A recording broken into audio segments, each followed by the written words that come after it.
여러분들께서 놓고 보실 때에 에, 지금 제목이 중동발 지정학적 리스크 NO 이렇게 돼 있잖아요.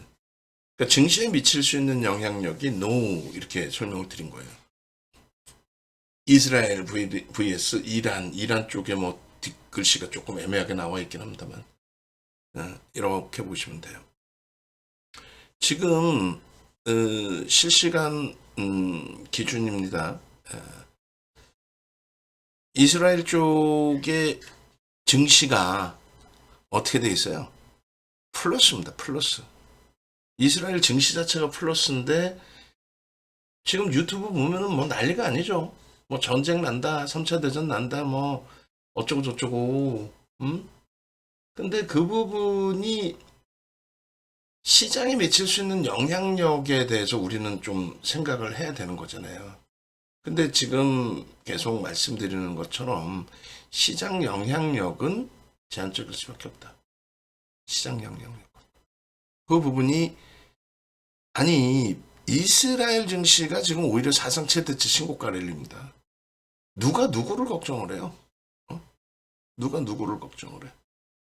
그러니까 이러한 내용들이 쭉 있죠. 그러니까 우리가 동영상을 지금 올려드렸던 부분이 이런 내용이 돼요. 지금 하필이면 미국 쪽의 대선을 코앞에 앞두고의 흐름인데 그렇기 때문에 이제 음모론도 일부 있고 또 전쟁이라는 것이 굉장히 뭐 쉽게 얘기할 수 있는 그런 내용이 아니다 보니까 사실상 그 전쟁에 대해서 음모론이나 이런 부분도 뭐 제가 감히 함부로 얘기할 기준도 아니에요. 그런데 왜 대선 앞두고 이렇게 달아올랐냐는 거죠. 그것이 공화당 쪽에 유리할 건지 민주당 쪽에 유리할 건지 그것을 굳이 뭐 해석을 하거나 이야기하거나 논하지는 않겠습니다. 말씀드린 것처럼 이렇게 중동발 리스크 부분은 전혀 뭐 부담스럽지 않다. 지정학적 리스크 NO. 그리고 조금 전에 요 화면은 10월 초에 이미 올려드렸던 내용의 기준이 되고요. 그리고 이 화면은 지난 2023년 10월 말에 KBS 머니올라 방송 나가면서 올려드렸던 내용이에요. 그 머니올라 방송 내용을 그것도 다시 보실 필요 있어요. 제가 그 유튜브에서 윤정도 검색하셔서 영상 보시는 방법들도 알려드릴게요. 지금 이렇게 보시면요. 윤정도 혹은 유튜브에서 윤정도를 검색하셔도 됩니다. 그렇게 해서 찾아오시면 윤정도 페이지 메인 화면에 이렇게 돼 있어요. 밑에 쭉 내려보시면 KBS 머니올라 이게 작년 10월이에요. 전쟁이 금융시장에 미칠 영향부터 미국 증시의 진단부터 만약에 이란이 개입 시에는 어떤 영향이 오느냐 유가는 어떻게 됐냐 이런 내용들을 다 올려놨던 거거든요. 전혀 문제 없었어요. 저 이후에 지속적인 슈팅이 진행이 됐던 거죠. 결론은 영상을 유튜브에서 조금만 잘 보셨더라도 또 혹은 네이버에서 윤정도 검색하셔서 공식 홈페이지 찾아오시면 그때 이후의 수익 범위들 조금만 잘 놓고 보셨다면 그렇다면은 얼마든지 지금 시장 기준에서 수익률을 충분히 가지고 가실 수 있는 기준점이 될 수 있었겠죠. 왼쪽에 전화번호 있으니까 궁금하신 내용들 전화하셔서 질문하시고 그리고 우리는 교육 들어가도록 하겠습니다. 그래서 이 내용들은 중요하지 않아요. 간단하게만 말씀드리고 그리고 이제 하나 에어로스페이스 그리고 현대 로템 쪽의 부분을 어떻게 해석할지 어떻게 대처를 할지 또 우리는 어떻게 대처해 왔는지 그 부분을 같이 놓고 보면서 내일에 대한 전략 설정하도록 하겠습니다. 간단해요. 그냥 간단해요. 그냥 쭉 넘깁니다. 미국의 민주당 쪽과 공화당 쪽의 외교 정책이나 이런 부분들이 이제 극명하게 엇갈릴 수밖에 없고 그런 기준이다 이런 내용들을 설명을 해놓은 겁니다. 그래서 일단 요 정책 부분인데 과연 지금 중동발 지정학적 리스크가 어느 쪽에 유리할 것이냐, 어느 쪽에 둘 다 똑같습니다. 전쟁이라는 것을 뭐 누가 유리하고 그런 게 어디 있어요. 그 뭐랄까요, 좀 음모론에 대해서 너무 귀 기울이지 마시고 당장 중요한 거는 이제 그거잖아요.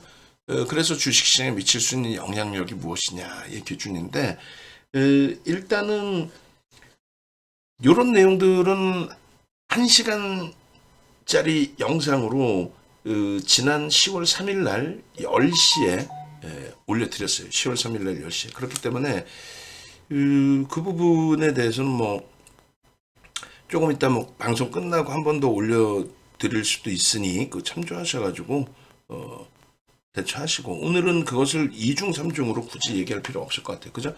뭐 간단하게 한 번 더 보여드리면, 그냥 뭐 이스라엘이 지금 사상체트치 신고가예요. 이스라엘은 일요일도 장이 열립니다. 지금 이스라엘이 장이 열린 상태예요.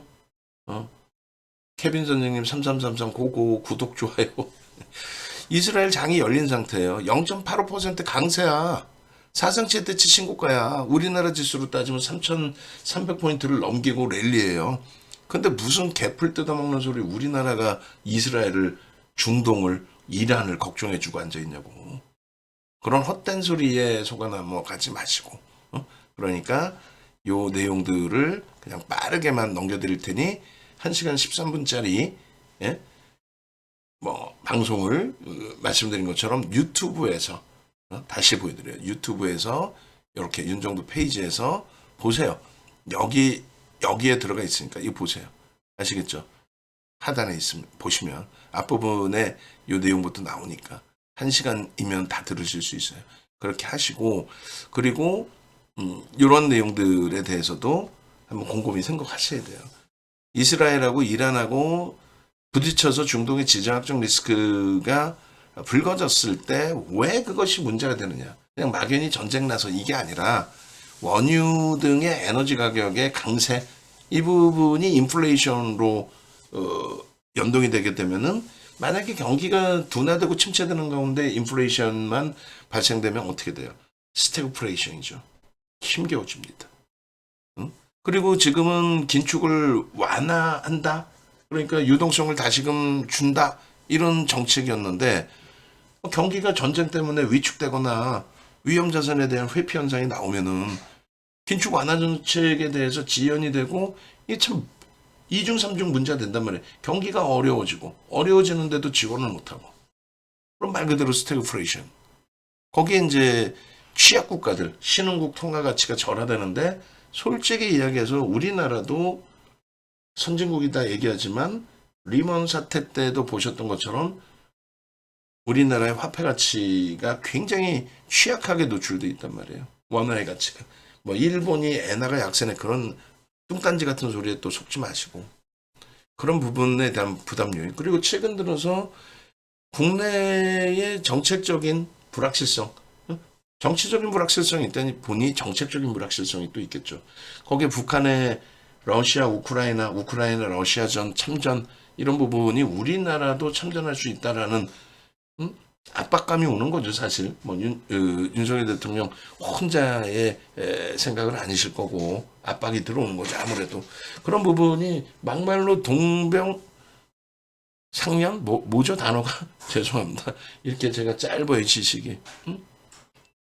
같은 동포끼리 총뿌리를 겨눈다는 자체가 우리나라의 문제도 아니고 말 같지도 않은 그런 상황이 되어져 있잖아요. 그런 불확실성 때문에 외국인들 자금 자체가 삼성전자로부터 빠져나오고 있는 그런 상황이 되는데, 삼성전자가 그렇게까지 문제되는 상황이 아닌데도 불구하고, 어쨌든 그런 상황에 지정학적 리스크까지 더 불거진다면 외국인 투자자금 유출이 좀 더 확대될 수 있다. 그럼 주식시장은 수급 논리인데 불편해질 수 있다. 이런 내용들이 되는 거예요. 그래서 문제가 된다는 거예요. 대내외 자본 조달 비용 증가, 뭐 수입물가 상승, 뭐 이런 부분에 대한 문제점. 그래서 결론은 이런 내용들이 문제가 될 수 있다. 특히 이제 이 유가 부분에 있어서도 사실상의 지금 원유가 시장에 미치는 영향력은 다소 많이 제한적으로, 원유를 생산하는 국가들도 조금 더 늘어나 있는 상태고, 1차, 2차 오일 쇼크 당시보다는. 그리고 신재생 에너지도 비싸긴 하지만 뭐 시장에 깔려 있는 부분들도 있고 뭐 그런 내용의 기준입니다. 그래서 이 내용들은 사실상 지난해 10월 말에 다 설정해서 오픈해 드렸던 내용이에요. 지금의 기준에 문제들만큼의 흐름은 아니고요. 유가가 시장에 미치는 영향력이라든가 이런 부분이 펀더멘털적인 요인에 조금 더 기인하지 이슈 범위에 흘러가지는 않는다. 그리고 유가 자체가 지금 문제들만큼의 흐름 자체는 되지 않는다. 뭐 그런 내용들을 좀 설정을 해서 설명을 드렸던 거예요. 뭐 굳이 이 정도 설명하는데도 10분 정도 걸렸어요. 이걸 뭐 1시간씩 설명드릴 내용은 아닌 것 같고 유튜브에서 윤정두 채널에서 다시 한번 1시간 30분 녹화해드린 요 내용들 이걸 1시간 30분 설명을 한 거예요. 요 내용들을 다시 한번 추후에 참조하시기 바랍니다. 그래도 결론은 그 당시에도 이게 10월 3일자 야간 방송 화면 자료 내용인데 그 당시 기준에서도 다우, S&P 500 지수, 나스닥, 필라델피아 반도체 지수, 로그 차트까지 보여드리면서 전혀 문제 없다. 랠리가 나올 것이다. 랠리는 지속이다. 지금 뭐 사상 최대치 신고가 랠리죠. 이게 10월 2일이에요. 10월 2일. 그리고 10월 3일 날 야간 방송에서 보여드렸고 여기서도 더 슈팅이잖아. 우리나라 빼고. 우리나라 빼고. 시가총액도 지금 엔비디아가 2조 8천억 달러 아니지. 장중에 지금 3조 5천억 달러 넘기고 다시금 사상 최대치 고점 또 1위 자리를 넘기는 흐름까지 나타났죠. TSMC 9위 아니지. 8위지. 결론은 뭐야? 테슬라는 다시 밀렸어. 결론은 AI 관련주가 시가총액 10위 안에 7개가 들어와 있다. 사상 최대치 신고가의 AI 관련주가 뭐 그중에 AI 관련주들의 랠리에 가장 큰 수혜를 보는 엔비디아가 슈팅. 그러니 뭐 답은 단순하죠. 답은 결론은 우리나라 기준에서 볼 수 있는 거는 삼성전자 하이닉스뿐이 없어요. 삼성전자 무너졌는데 개풀이나 삼성전자가 펀더멘탈이 안 좋아서 무너졌어? 그런 거짓말에 속지 마시고 정치적인 정책적인 불확실성 요인들에 의해서 휘둘렸던 부분들에 대해서는 되돌린다. 굉장히 강력하게 되돌린다 이렇게 생각하십시오. 이 당시에도 삼성전자를 최우선순위로 드렸는데 이때보다 수급이 더 빠져나왔어요. 그럼 삼성전자의 문제예요? 아니면은 우리나라 전체적인 정책적인 정치적인 불확실성의 문제예요? 후자겠죠. 삼성전자의 문제가 아니라 지금 계속 삼성전자가 문제입니다라는 표현을 하는데 삼성전자의 실적에 대해서는 지난해 전망치 대비 여전히 10% 위에 놓여져 있습니다. 다만 이제 하이닉스도 똑같은 기준에 주가 조정이 있었단 말이에요. 하이닉스도 조정이 있었잖아요. 수급에 있어서 이때까지만 해도 수급이 하이닉스도 9월 말까지 튀어나오는 흐름이었단 말이에요. 근데 이 수급이 3% 튀어나오다가 결론은 지금 현재 기준에 1.4% 되사다 보니 저점 대비 41% 폭등이 나오는 거예요. 삼성전자 지금 3% 이상의 물량이 쏟아져 나왔는데 무지하게 팔았죠. 근데 외국인 지분이 아직도 52%야. 지들 뭐 다 한강 갈 일 있어? 거기서 뭐 뛰어내릴 일 있어? 52% 지분 갖고 있는데 가볍게 돌립니다. 돌릴 때. 그렇게 해서 실적이 뒷받침되는 쪽 기준을 이 당시에도 똑같이 설명드렸고 하이닉스 41% 돌려놨고 삼성전자 현대차가 좀 과하게 눌려 있어서 아쉬운 부분이 있다 할지라도 불편함 없고 현대로템 어떻게 됐어요? 그 당시에 말씀드렸을 때 현대로템 하나 에어로스페이스에 대해서 지금 지정학적 리스크 때문에 하나 에어로스페이스 현대로템이 슈팅이 나오고 날아간다 이렇게 해석하지 마십시오. 우리는 현대로템 하나 에어로스페이스의 기준을 정책의 수혜주로 봅니다. 전쟁의 수혜주가 아닌 우리나라 금융 정책 금융의 효과 부분 거기에 동유럽 쪽에서 정책 금융 지원해 주지 않아도 우리가 자체적으로 발주할 거야. 뭐 이런 내용까지 이제 포함된 거죠. 거기에 이제 현대로템은 11월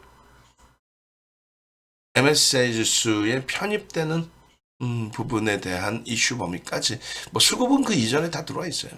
이때가 고점이 57,000원이에요. 9월 25일자 기준에 57,000원. 지금 얼마? 68,000원 찍었어요. 그게 전쟁의 영향이에요? 뭐 피 뜯어먹는 소리 하고 있어. 전쟁 영향인데 글로벌 증시가 폭등이 나와요? 그런 어수룩한 어설픈 내용을 이야기하는 쪽 귀담지 마십시오. 그리고 HD 현대일렉도 이 당시에 설명을 이렇게 드렸어요. 요거 다 보고 그리고 나서 실질적인 내용을 볼 거예요. HD 현대일렉의 기준에 9월 23일 기준, 그리고 9월 26일 기준, 그리고 다시금 30만 원 깨진 기준. 이거 얼마까지 돌립니까? 36만 원대까지 돌리죠. 금요일 날. 그래 실적 발표 나오고 변동률에 꺾여져 내려와서 어떻게 됐어요? 검색기에서 매도 신호 나왔잖아. 예? 우리는요 들여다본다 이 기준이야. 그렇게 해서 전체적인 뭐 에코프로 머티까지의 기준을 다 설정을 잡아서 보여드렸고, 그리고 뭐 검색기 종목도 봤었나요 이때? 또 뭘 봤었죠? 오케이 여기까지. 그렇게 해서 일단 우리는 시장에 대해서 전혀 문제 없다. 전혀 문제 없다. 아시겠죠? 전혀 1도 단일도 문제 없다. 이스라엘, 이란, 중동발 지정학적 리스크 no. 정상적인 범위에서 해석하고 정상적으로 대처하자. 방산주는 오히려 차익 실현도 할 수 있다. 그런 내용까지 설정을 잡아드린다라고 설명을 드립니다. 아시겠죠? 그런 맥락에 좀 놓고 보시고, 그리고 추가적으로